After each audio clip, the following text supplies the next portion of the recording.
오늘도 국내 증시는 함께 오름세를 보여줬습니다. 다만 상승폭이 그리 크지는 않았습니다. 여전히 지수 살펴보면 코스피 지수 3,180선대에서 움직이고 있고 또 코스닥 시장은 796선에서 등락을 보이고 있습니다. 계속해서 답답한 박스권 장세 이어지고 있는 상황입니다. 그런가 하면 하루 쉬고 개장했던 간밤 뉴욕 증시는 미국 항소법원의 관세 위법 판결 영향을 크게 받은 듯 했습니다. 하지만 이 정교장은 하락하는구나라는 생각이 들었는데 시간외에서는 또 분위기가 크게 달라졌어요. 네, 실제 딱 오픈했을 때 빠지는 거 봤을 때는 와, 이제 하락세로 도나 싶었는데 장 마치면서 구글에서 결국은 이제 법원에서 판결을 내주면서 독점 아니다, 괜찮다, 크롬 안 팔아도 된다. 이거 한마디에 8%, 무슨 구글 같은 주식이 8%가 오르죠. 그래서 오르니까 이제 또 애플까지 같이 3, 4%까지 상승하면서 딱 기술적으로는 저점 딱 찍고 이동평균 맞고 바로 반등하더라고요. 그래서 이제 어떻게 해야 되나 고민스러운 상황이 됐습니다. 네, 어떻게 증시는 참 저희가 예상할 수가 없는 것 같아요. 네, 예상할 수 없습니다. 많은 변화들 보여주고 있는 시장입니다. 네, 지금 보시고 계신 머니쇼는 SBS BG앱과 유튜브에서 실시간 시청이 가능합니다. 더 많은 국내 주식 정보 받아보실 분들은 카카오톡 채널 머니랩 추가해 주시기 바랍니다. 그럼 오늘 증시인사이트 출연자 모시고 자세한 이야기 나눠보겠습니다. 레그넘 투자자문 이충광 대표 모셨습니다. 안녕하세요. 네, 안녕하세요. 안녕하십니까. 네, 저 오늘 처음 뵙는데 혹시 전화로 뵙나 걱정했어요. 오늘 나와주셔서 감사합니다. 제가 너무 큰 파장을 일으킨 것 같아서 화제가 되고 좋죠. 너무너무 죄송합니다. 아닙니다. 일단 간밤 미증시를 좀 생각을 해보면 9월 첫 거래일이었습니다. 근데 3대 지수는 일단 하락 마감했는데요. 9월 약세장의 포문을 연 거다라고 봐야 되나요? 포문까지는 아니고 저는 익히 한 9월 정도에 역사적으로 한 40년을 보면요. 그 S&P 500의 1월부터 12월까지 월 평균 성장률을 보면 과연 2월과 8월이 조금 약합니다. 플러스권이긴 한데 0.18이 40년 평균 2월 달이 0.18 플러스 8월 달이 0.13 플러스로 기억이 나고요. 근데 과연 9월이 마이너스 0.93이에요. 40년 평균이라는 얘기니까 어떤 해는 월별로 한 20%씩 빠졌던 해가 있었다는 얘기거든요. 근데 이제 에도 불구하고 그렇게 이유를 쭉 살펴보면 9월 달이 미국 법인세 납부 기간이 겹친다든가 또 그 로시아샤나라고 그래서 유대인들의 신년제가 겹칩니다. 그러니까 잘 아시겠지만 유대인들의 그 자금력이 막강하다고들 하잖아요.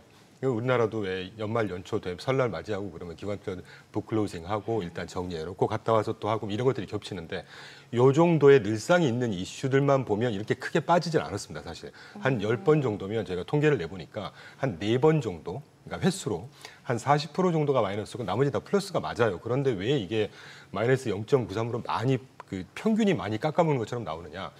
역사적으로 보면 1929년도 갈 것도 없고요. 2000년 초반에 닷컴 버블 붕괴 때 2002년까지 3년 내내 주가가 흘러내립니다. 그때 최저점이 9월이었고요. 9.12 사태가 9월 달에 터졌죠. 그리고 글로벌 파이낸셜 샥, 그러니까 글로벌 금융위기 때 리먼 브라더스가 공식적으로 파산 선언한 게 9월 15일 9월입니다. 그리고 멀리 갈 것도 없이 2022년도 인플레이션 파이트 시작하면서 금리 고공행진 시킬 때 9, 10월이 최저점이었어요. 그러니까 그러다 보니까 평균이 떨어진 것이지 제가 좀 사족이 길었는데 그런 이유들은 이번에는 아닌 것 같고요.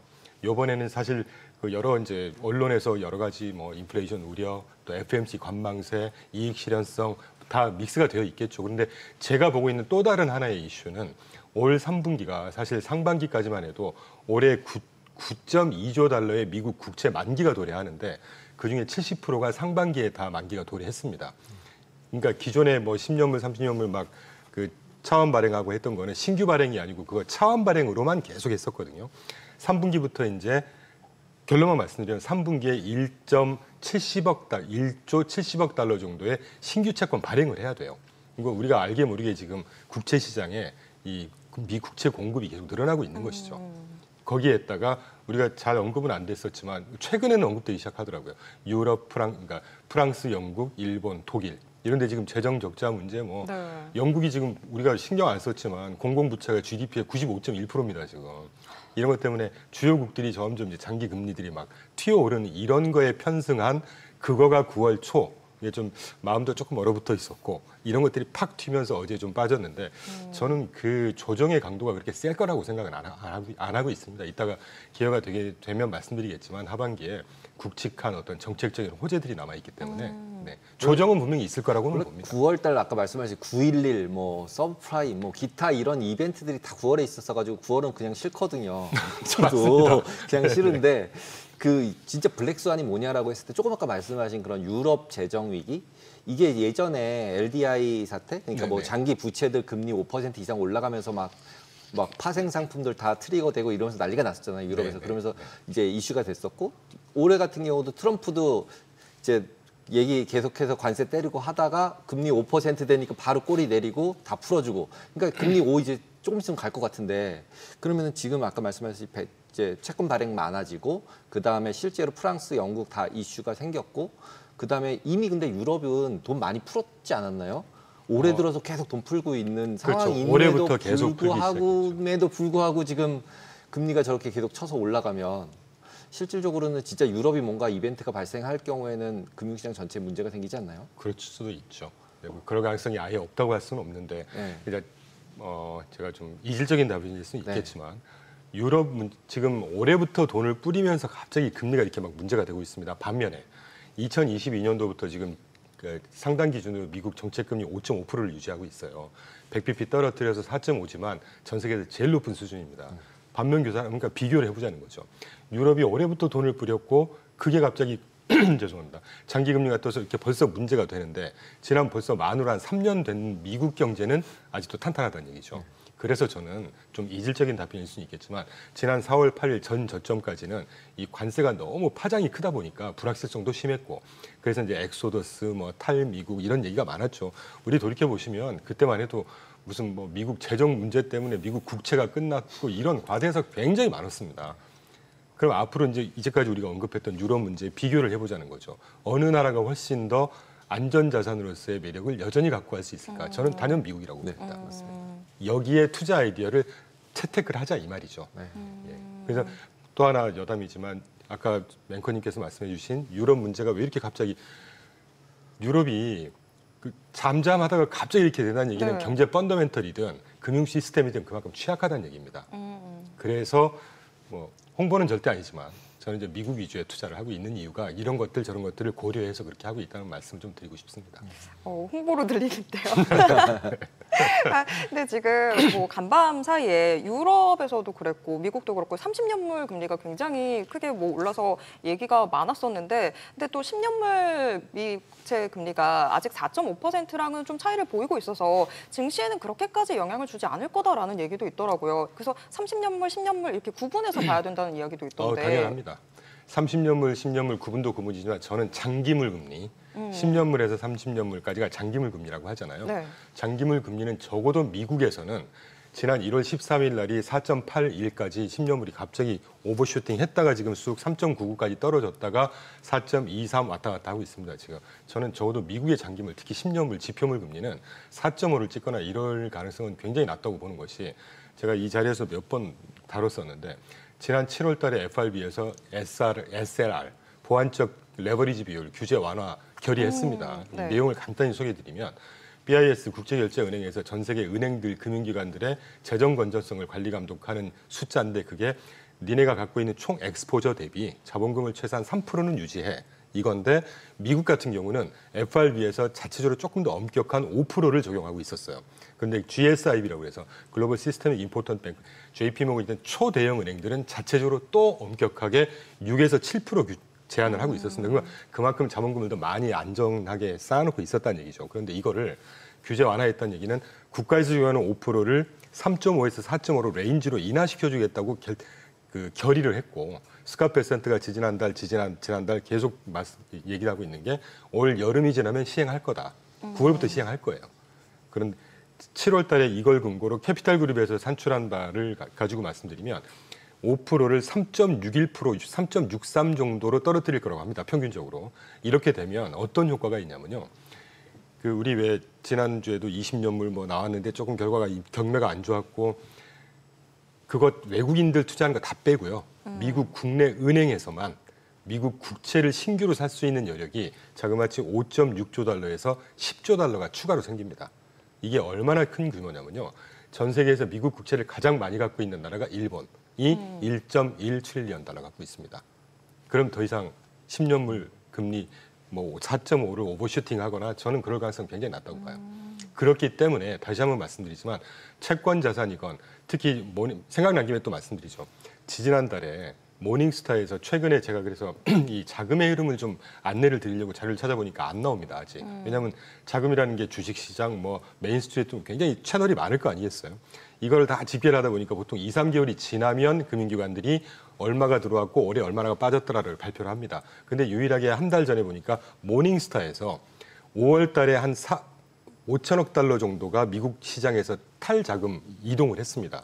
그런데 6월 달에 6천억 달러가 오히려 플러스가 됐어요. 그러니까 먼스로 보면 1조 달러 이상의 돈이 미국으로 들어오고 있다는 얘기입니다. 물론 그게 채권 위주로 자금이긴 하지만 이런 것들 저런 것들을 고려해 보면 아까 유럽의 문제. 그래서 상대적으로 이제는 미국 자산 또는 미국 채권이건 미국 자산의 투자 메리트가 오히려 상대적으로 더 나아지고 있는 상황이 아닌가 하는 그런 생각을 하고 있죠. 근데 이제 어제 같은 경우도 제조업 PMI 같은 거 나온 거 보면 제조업도 약간 둔화하는 걸로 좀 보이잖아요. 그리고 글로벌하게 보면은 중국만 PMI가 약간 저점이 올라가는 것처럼 보이고 나머지 모든 나라는 다 내려가는 것처럼 보여요. 네, 전 세계 경기가 조금씩은 둔화하고 있는 것 같습니다. 예. 네. 근데 중국만 괜찮잖아요. 그러니까 이제 왠지 오늘도 계속 중국 얘기만 계속 나오고 있더라고요. 전에 계속 방송들을 보면 중국 AI, 중국 경제 뭐 이런 얘기 나오고 있는데 어떻게 보세요? 중국이랑 미국이랑 어차피 저도 이제 대표님이랑 저도 완전히 동감이거든요. 어차피 상대적으로 비교해보면 미국이 제일 나 보여요. 누가 빚이 많다 뭐 이렇게 얘기해봤자 솔직히 소용도 없는 것 같아요. 그래서 그애는 모르겠고. 근데 좀 다른 나라잖아요, 중국은. 네네. 미국, 유럽, 뭐 일본 여기 비슷한 나라라고 치고 우리나라 중간에 꼈다고 치고 그다음에 나머지 이제 중국과 반미 쪽에 있는 그러면은 이제 그런 부분 봤을 때는 약간 뭐 비중이라면 비중이고 투자할 때 어떻게 보는 게 가장 좋을까요? 저는 일시적으로 단기 접근을 할 만한 시장은 맞다라고 판단하고 있습니다. 중국이요? 중국 같은 경우는. 다만 장기 투자는 솔직히 저의 기준으로 공교롭게 지난번에 그 출연했을 때 앵커님하고 저하고 그 테슬라 가지고 한번 디베이트 했었는데 오늘도 중국 갖고 하게 될지는 모르겠지만 좀 해묵은 얘기 하나만 좀 강조드리죠. 저는 중국 시장은 그 투명한 자본 시장이 올바르게 포지셔닝이 돼 있는 시장은 아니라고 보거든요. 그래서 미국이 최근에 뭐 알리바바 자체 칩 이런 얘기 이게 범용성이 저는 없을 거라고 봅니다. 여기서 말씀드리는 범용성은 전 세계 이 칩의 수요자들이 중국의 칩을 그만큼 더 많이 각광을 해주면서 사줄 거냐 이거가 얘기가 이게 글로벌라이제이션이 돼야 되는 거잖아요. 그래야 비즈니스고 글로벌 M&E로서의 어떤 위상이 되는 것이고 자국 인구 14억 5천 가지고 그거 가지고 지금 공산당에서 뭐 재무제표 이런 거 상관없이 기술력 상관없이 텐센트든 뭐든 딱 업종별로 몇 개 회사 스테이트 온 컴퍼니잖아요. 사실은 공공기관입니다. 회사들이. 그런 의미에서 단기적으로 주가가 오버슈팅 저는 충분히 갈 거라고 보고 있습니다. 작년 하반기에도 제가 모 인터뷰에서 한 몇 개월 상간이라고 하면 단기적으로 접근은 가능할 것 같다. 그런데 길게는 나도 모르겠다라는 표현 드렸는데 지금도 좀 비슷한 생각 갖고 있습니다. 근데 이제 AI 같은 경우 생각해 보면 이제 둘이 약간 이제 결별한 느낌이잖아요. 중국 AI와 미국 AI 우리는 뭘 쓸까 결정해야 될 상황이고 그들은 자기 거를 쓸 것 같잖아요. 그렇죠. 중국은 중국 거 쓰고 미국은 미국 거 쓰고. 그러면은 실질적으로 보면은 한 AI로 로봇을 만들거나 아니면 모델을 만드는 부분에 있어서 진짜 학습용 모델은 중국이 못 만들지만 어플리케이션에서 쓰는 이제 추론형 모델들은 충분히 만들 수 있어 보이고 그러니까 니네 H100, H10 뭐 이런 거 안 줘도 돼 뭐 이런 거잖아요. 필요 없어. 그리고 그냥 만든 거 써 이런 거고 지금 말씀하신 대부분의 기업들은 다 스테이트 온이니까 중국 국가가 가지고 그렇죠. 있고 예, 예. 그러니까 당연히 경기가 나빠질 때는 오히려 중국이 안전한 거 아니에요? 그렇죠. 네. 지금 같은 경우 그래서 저도 단기적으로는 충분히 단기가 얼마만큼이에요? 저의 개인적인 장기는 한 2년, 3년 이상을 보고 있고요. 단기라고 하면 보통 1년 이내를 보는데 뭐 한 1년 이내 정도로 본다면 사실 그 이유는 데이터를 보고 판단해야지 그쵸. 우리가 뭐 예상하는 게 의미가 없지 않습니까? 그래서 분명히 저도 기본적으로 저는 중국 경제나 중국 어떤 매크로에 대해서 부정적이긴 합니다. 하지만 정부에서 이 서포트해주는 어떤 에너지라든가 뭐 지정학적인 차원에서의 어떤 상대적으로 경쟁하고 있는 거잖아요 지금. 그쵸. 그러면 어떤 식으로든 이 나라 뭔가를 키우려고 하고 미국도 키우려고 하고 거기에 과실을 우리는 따먹으면 된다는 생각이거든요. 그런 차원에서 중국은 단기적으로는 적어도 6개월, 뭐 10개월, 1년, 뭐 적어도 6개월은 충분히 메리트는 있어 보입니다. 그래서 사실은 말씀 주셔서 말씀이지만 저희도 전혀 중국 포지션 안 갖고 가고 있다가 일부 갖고는 있죠. 뭐 반도체 ETF에 뭐 중국 또는 전기차 뭐 이런 거 몇 개 갖고 있긴 하지만 그래서 ETF 하나를 중국 ETF를 단기적으로 좀 엑스포저를 가져가 볼까 심각하게 고민하고 있는 상황이긴 합니다. 저희도. 저희가 지금 제조업 PMI에서 중국으로까지도 확산이 됐었는데 저는 사실 제조업 PMI 자체가 뭐 50 계속 밑돌고 있다 이거보다도 그 세부에서 고용이 좀 눈에 많이 띄더라고요. 이제 지금 계속해서 미증시에서 주목해야 되는 부분은 고용 지표들 아닌가요? 고용과 물가죠. 늘 중요하지만 고용과 물가라고 보고 있습니다. 근데 앞서서 ISM PMI에 대해서 일단 저의 사견을 간단히 말씀드리고 싶은데 제가 데이터라고 하는 게 이제 소프트 데이터가 있고 하드 데이터가 있죠. 고용 보고서 지난달 발표됐을 때 5월, 6월께 25만 8천 개가 없어졌다고 했었지 않습니까? 네. 고용 보고서가 굉장히 중요한 보고서는 맞는데 이 수치를 그러니까 수치를 뭐라 그럴까 계산을 할 때 설문조사를 해요. 네. 그러니까 이게 굉장히 진폭이 큰 겁니다. 그런데 상대적으로 저는 좀 오류가 생길 수밖에 없는 당연하죠. 거죠. 그런데 말씀이 나온 김에 고용 관련한 지표 중에 4가지가 있죠. 고용 보고서, ADP 민간고용 보고서, 구인이직 보고서, 졸투 보고서, 주간마다 발표하는 실업수당 청구 건수 주간. 네. 저는 이 4번째 주간 실업수당 청구 건수를 가장 신뢰를 많이 합니다. 이 주간 실업수당 청구 건수는 페이롤에 등재된 전산 데이터를 그대로 갖고 발표하거든요. 그러니까 이 진폭의 추후에 수정하는 폭이 가장 적어요. 그렇다는 말씀을 드리고 이런 것들이 주간 실업수당 이런 것들이 하드 데이터예요. 뭐 예를 들면 CPI 이런 것도 하드 데이터입니다. 실제 경제에서 그 수치를 갖고 계산하는 거니까. 근데 소프트 데이터는 뭐냐면 결론부터 말씀드리면 대표적인 소프트 데이터 ISM PMI, S&P 글로벌 PMI, 컨퍼런스 보드 발표하는 뭐 기업 낙관 지수 뭐 이런 것도 미시건 응답해야 되는 것들. 설문조사.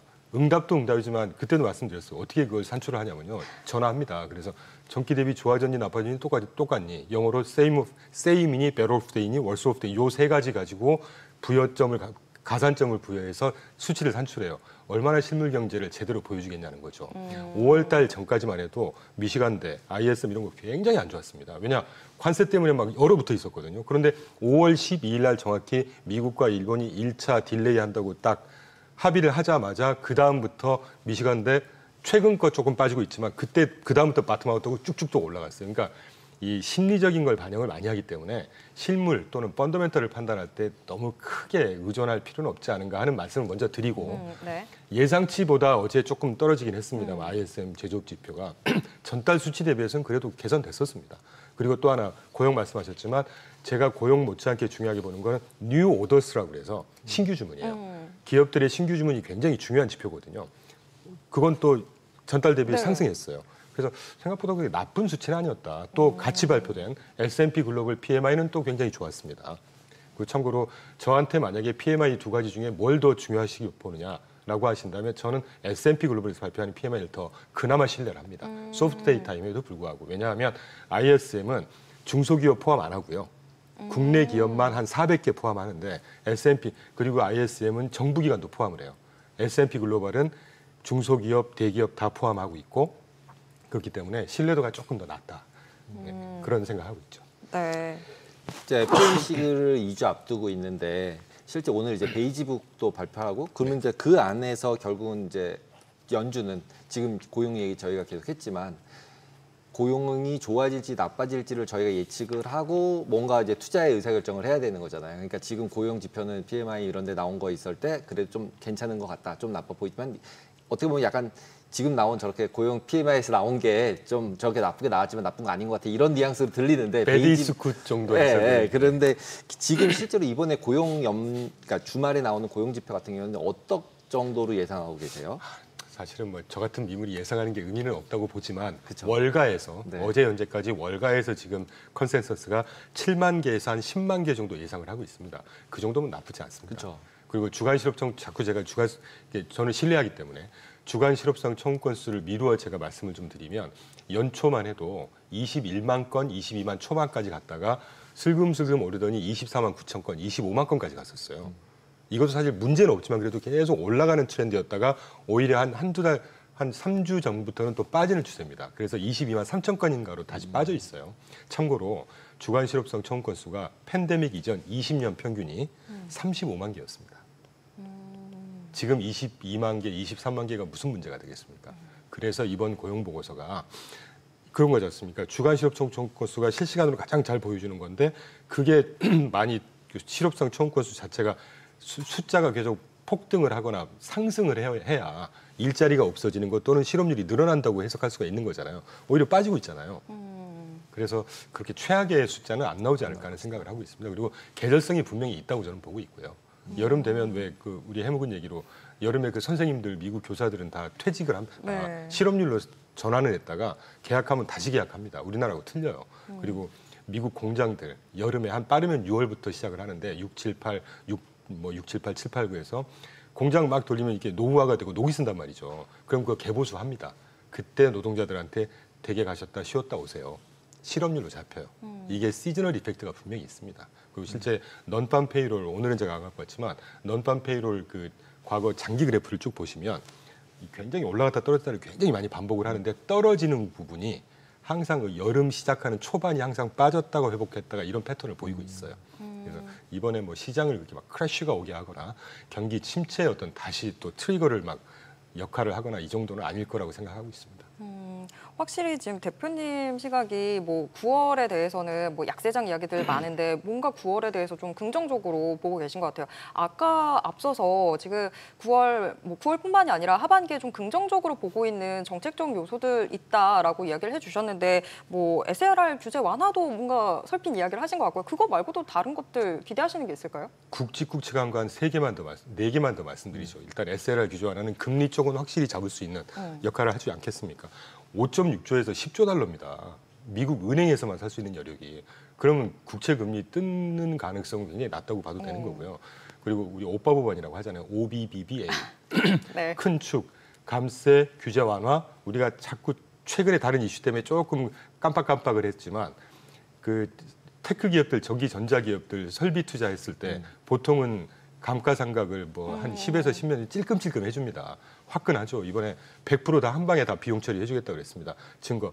AT&T CEO가 3주 전에 2, 4분기 실적 발표하면서 뭐라고 분명히 인터뷰를 했냐면요.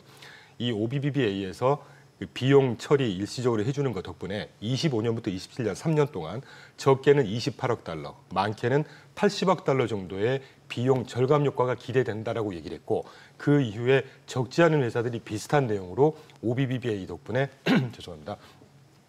비용 절감 효과가 상당히 기대된다 이 얘기를 하고 있습니다. 일단 그거 그리고 그 8월부터 시작을 하고 있는데 그 미국의 자사주가 지금 7월 말 현재까지 제가 오늘 그래프를 준비되어 있던 자료가 죄송합니다. 네.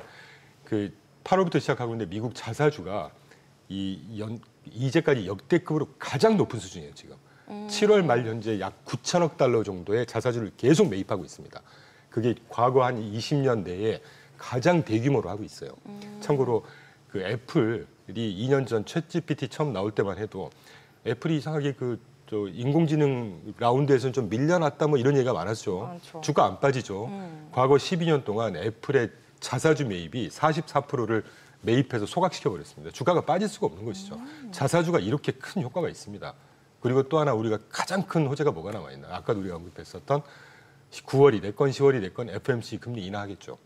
저는 베이스 케이스로 한 2번 인하할 거라고 보거든요. 2주 전에 우리 잘 경험했지 않습니까? 잭슨홀에서 잭슨홀 맞나요? 네. 제롬 파월하고 이름이 좀 비슷해서 제롬 파월 스테이트먼에 저는 사실 제롬 파월이 발표했던 스테이트먼 그렇게 비둘기파적은 아니었다고 판단하고 있어요. FAIT에서 FIT로 바꾼다는 거는 이 유형 물가제로 바꾼다는 얘기는요. 그때그때 조절하다는 얘기니까 시장이 그만큼 변동성이 되게 심하다는 얘기입니다. 물론 잠재 리스크는 그만큼 없어지겠지만 하여튼 그건 뭐 차치하고라도 그렇게 비둘기파적은 아니었지만 노동시장의 방점 딱 2줄 때문에 시장이 폭등한 거거든요. 노동시장이 지금 균형 상태에 있고 노동 수요와 노동 공급이 이례적이지만 둘 다 축소가 되면서 균형이야. 그래서 금융 정책을 조정할 수 있는 여건이 돼. 요거 하나 때문에 떴단 말이죠. 근데 실제 25비건 뭐 스몰컷이건 빅컷이건 해주면 시장이 어떻게 되겠습니까? 자, 다만 이 배드 컷이라는 종류가 2가지가 있죠. 리세션 컷이 있고 인슈런스 컷이라는 게 있습니다. 리세션 컷이라는 건 잘 아시는 대로 경기 침체를 방지하자는 차원에서 내린다. 지금 어디 뭐 산업활동, 노동시장, 물가, GDP 성장률 2, 4분기 연속 마이너스인가요? 전혀 경기 침체 지금 없습니다. 그러면 이번에 컷은 인슈런스 컷이에요. 그러면 시장에 굉장히 호재로 작용하지 않을까 하는 생각을 하고 있는 것이고, 지난 2, 4분기가 그 실적 전망, 기업들의 실적 전망이 가장 암울했었어요. 분기별 연율화된 EPS 성장률을 4.9% 정도 봤거든요. 근데 그게 실제 뚜껑 딱 열어놓고 보니까 11.8% 찍었습니다. 굉장히 잘 나온 겁니다. 그러니까 앞으로 지금 나온 오늘 자료 역시 아까까지 지금 자료가 있네요. 아니요, 네. 이건 조금 다른 얘기고요. 전망 자료들 지금 내년까지 미국 기업들의 실적 전망 보고서를 계속 보면 2, 4분기 바닥을 딱 짚고 3, 4분기, 4, 4분기 내년 1, 2, 4분기로 갈수록 연율화, 분기 EPS 성장률이 자그마치 13, 14%까지 계속 치솟고 있어요. 어닝스 리비전이라고 하죠. 기업 이익 수정 비율. 그것도 굉장히 드라마틱하게 지금 바텀아웃해서 상승하고 있습니다.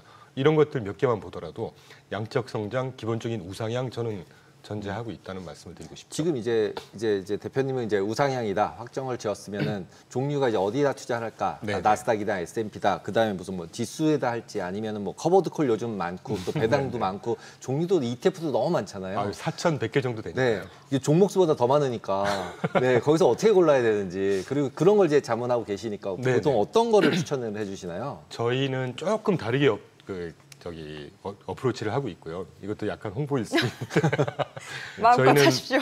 저희는 뭐 어떤 이렇게 종목 또는 어떤 업종 이렇게 투자를 하지 않고 있고요.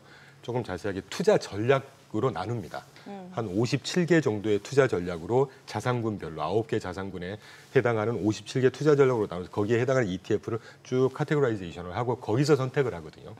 그렇기 때문에 시장의 어떤 변동성을 좀 관리하는 데 치중을 하고 있다는 말씀을 드리고, 다만 그거에 플러스 테마로 접근을 하고 있습니다.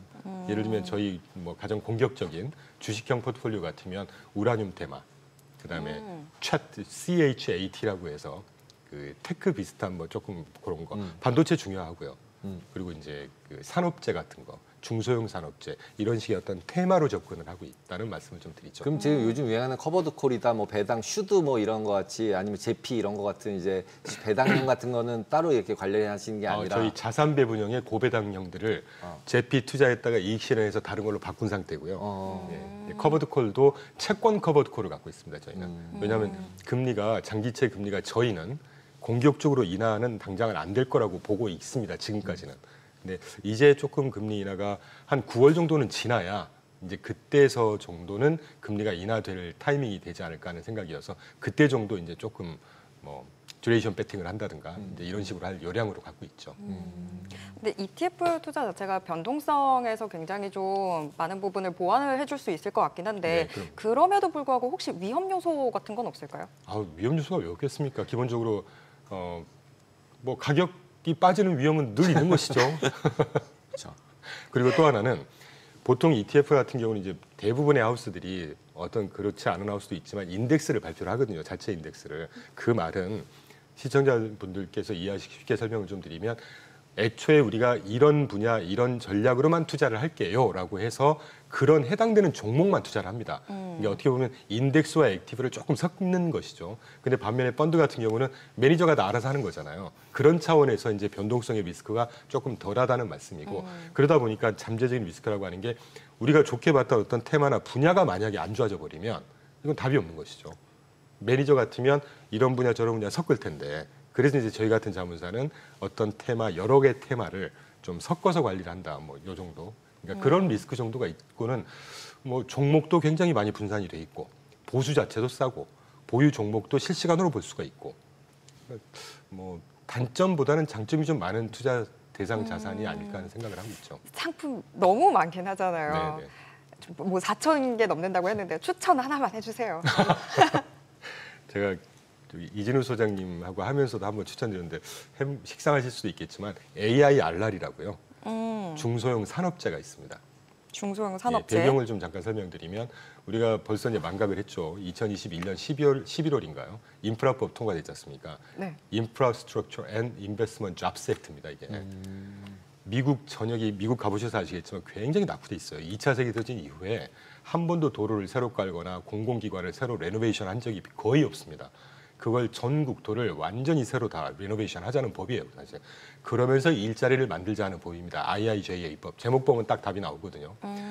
그러면 도로를 깔건 철도를 새로 개보수를 하건 병원 건물을 새로 짓건 공공 도서관을 짓건 뭐가 필요하겠습니까?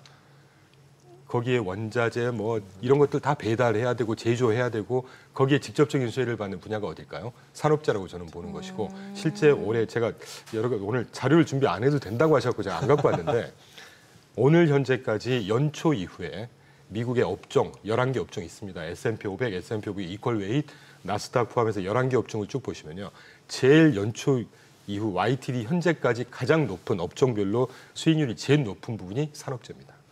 산업재별로 우리 신경 안 쓰지 않습니까? 바이오만 제일 나쁘더라고요. 예, 바이오가 안 좋고 네. 산업재 다음으로 테크 저기 통신 서비스 정도인데 산업재가 제일 좋아요, 성과가. 저희가 2년 전에 그 테마로 이제 투자를 계속하고 있고 누적으로 2년 됐는데 거의 한 80%가 넘습니다, 지금.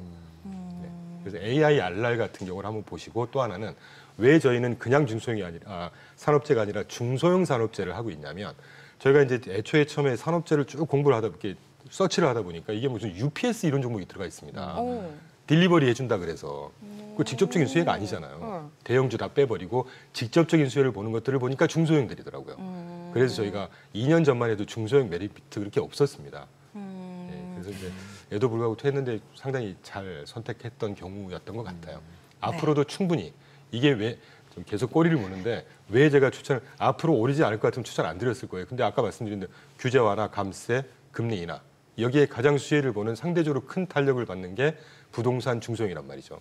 네, 그런 정도 이해하시면 어떨까 싶습니다. 지금 AIRR 귀에 아주 그냥 쏙 박혀 있습니다. 네, 네네. 다음에 오실 때는 자료 그냥 많이 가져와 주세요.